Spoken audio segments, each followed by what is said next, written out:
नमस्कार दोस्तों। स्वागत है आप सभी का मेरी कहानियों में।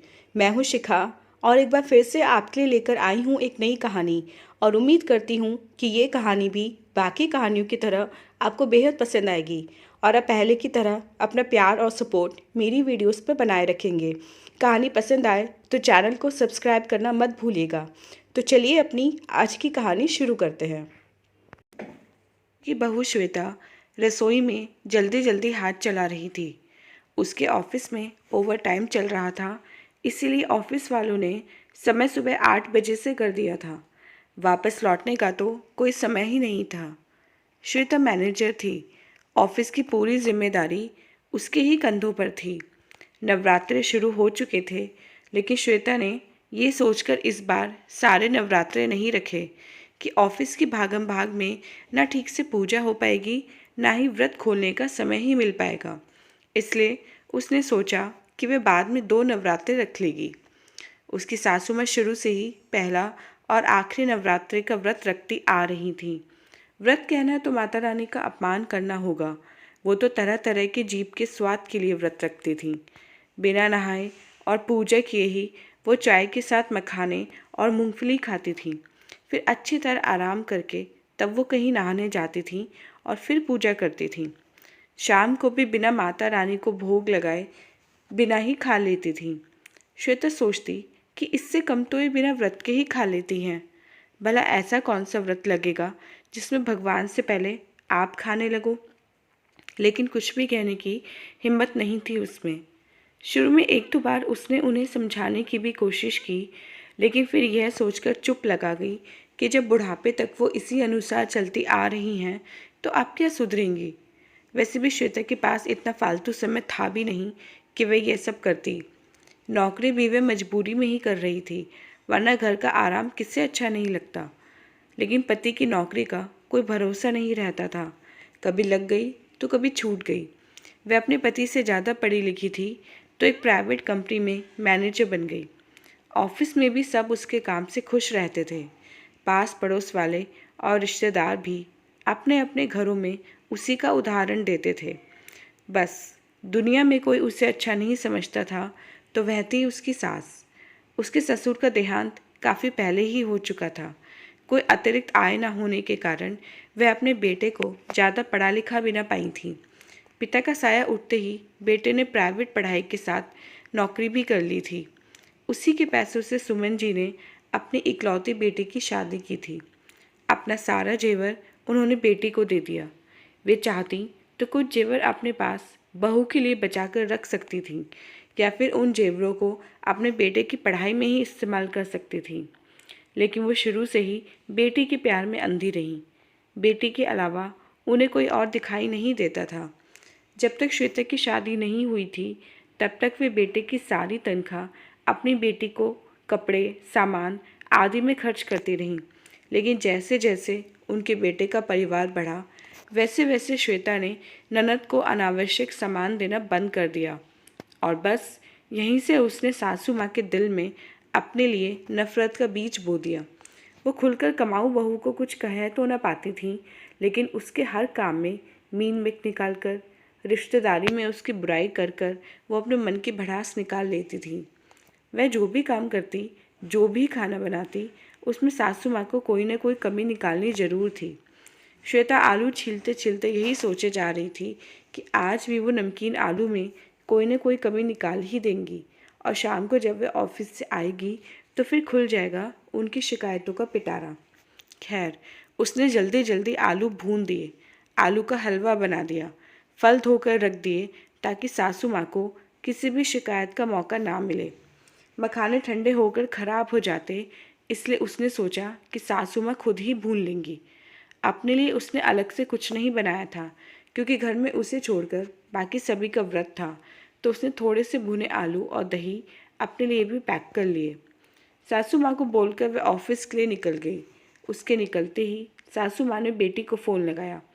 इधर उधर की बातों के बीच व्रत की बात चलने लगी तो सुमन जी बोली, हाँ जी, बहू रानी का व्रत होता तो घर में और भी कई चीज़ें आती, लेकिन अब तो पूरा दिन ये सूखे बेस्वाद आलू खाकर ही निकालना पड़ेगा।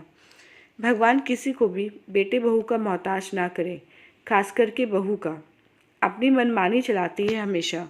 अब सुबह ही आलू खा लूँगी तो पूरा दिन क्या खाऊंगी? ये तो भाभी को सोचना चाहिए था ना मम्मी। मुझे लगता है कि उन्होंने जानबूझकर तुम्हारे साथ व्रत नहीं रखा कि कहीं तुम कोई ना कोई अच्छी चीज़ खा लो। अब बाद में व्रत रखेंगी और भैया से मंगाकर अच्छी अच्छी चीज़ें खाएंगी। हमेशा ऐसे ही तो करती हैं। बेटी ने भी आग में घी डालते हुए कहा। कोई बात नहीं, शाम का खाना तो मैं ही बनाती हूँ। आज देखती हूँ महारानी क्या खाएंगी आकर। सुमन जी का बेटा यानी श्वेता का पति बाहर दूसरे शहर गया हुआ था।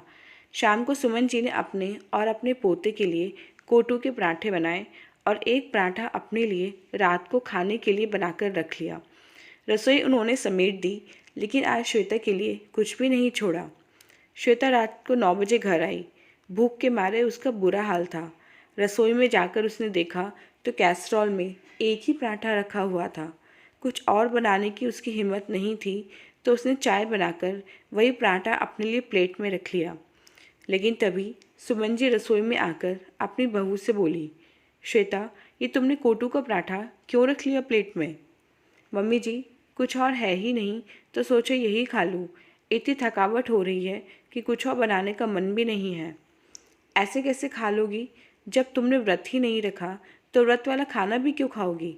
जाओ, चाय के साथ नमकीन खाकर सो जाओ और ये पराठा मेरे लिए उठाकर रख दो। सुनीता जी ने तपाक से कहा और रसोई से बाहर निकल गई। श्वेता को अपने कानों पर विश्वास नहीं हुआ। क्या कोई किसी की प्लेट से खाना उठा सकता है, वो भी जिसका व्रत हो? व्रत रखने का मतलब सिर्फ भूखा प्यासा रहना ही नहीं होता, बल्कि अच्छे कार्य करना भी होता है। लेकिन ये सब बातें सुमन जी को नहीं समझ आने वाली थी। वे तो अपने ही हाथों अपना बुढ़ापा खराब करने पर तुली हुई थी। लेकिन इस बार श्वेता ने सोच लिया था कि वह सास को सबक सिखाकर ही रहेगी। इसके कुछ ही दिन बाद की बात है। सुमन जी का पेट खराब चल रहा था और बीपी और शुगर भी बढ़ा हुआ था। डॉक्टर ने उनको कम चिकनाई और तेल का खाना बता रखा था। श्वेता आज ऑफिस से आते समय अपने बच्चे, अपने और पति के लिए छोले भटूरे, वेज मंचूरियन और आइसक्रीम ले आई और जानबूझकर सुमन जी के सामने बैठकर ही खोलने लगी। खाने पीने का सामान देखकर सुमन जी के मुंह में हमेशा की ही तरह पानी आ गया। मंचूरियन तो वैसे भी उन्हें बहुत पसंद थे। ऊपर से 3 दिनों से बीमारों वाला खाना खा खा कर वे तंग आ चुकी थीं। उन्होंने सोचा कि हमेशा की तरह श्वेता एक्स्ट्रा सामान तो लाई ही होगी, तो वे रात को चुपचाप रसोई में जाकर खा लेंगी। और हुआ भी यही। श्वेता ने जानबूझकर ऊंची आवाज़ में अपने पति को सुनाते हुए कहा, कितना कम सामान लाई थी मैं, लेकिन फिर भी बच गया। आपने शायद आज कम खाया है। कितना कुछ बच गया है। अभी तो रख देती हूँ, रात को आपको भूख लगे तो फिर से खा लेना। और सारा सामान रसोई में रख दिया। अपनी सास को खिचड़ी उसने आते ही खिला दी थी, तो अब दूध देकर उन्हें सुला दिया।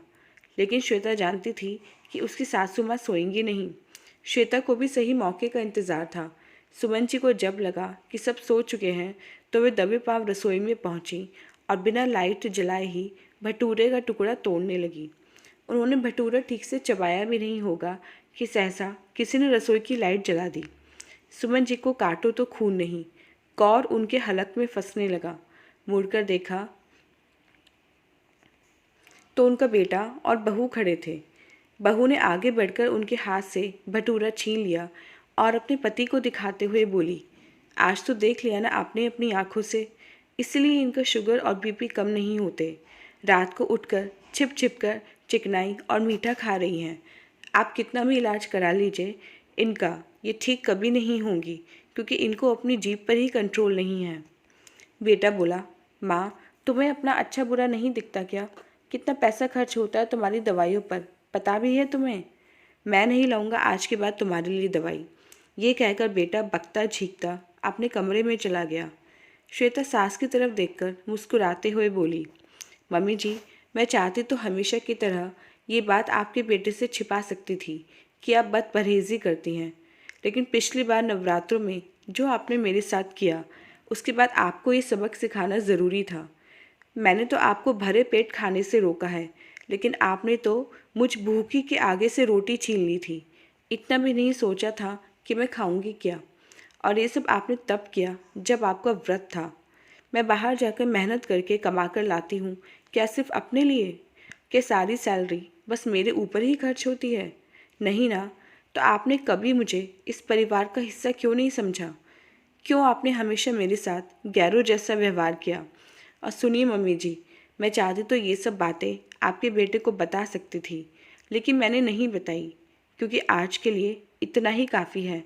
अगली बार अगर आपने मेरे साथ दुर्व्यवहार किया तो ये सब बातें मैं आपके बेटे को बता दूंगी, और आपके साथ भी ठीक वैसा ही करूंगी जैसा आपने मेरे साथ किया। तो बेहतर होगा कि आप संभल जाइए और घर में प्यार से मिलजुल कर रहिए, वरना मैं क्या कर सकती हूँ ये तो आपने देख ही लिया है। ये कहकर श्वेता भीगी आंखें लिए अपने कमरे में चली गई, और सुमन जी वहीं खड़ी सोचती रह गई कि सच कहा है किसी ने, 100 सुनार की तो एक लुहार की भी होती है।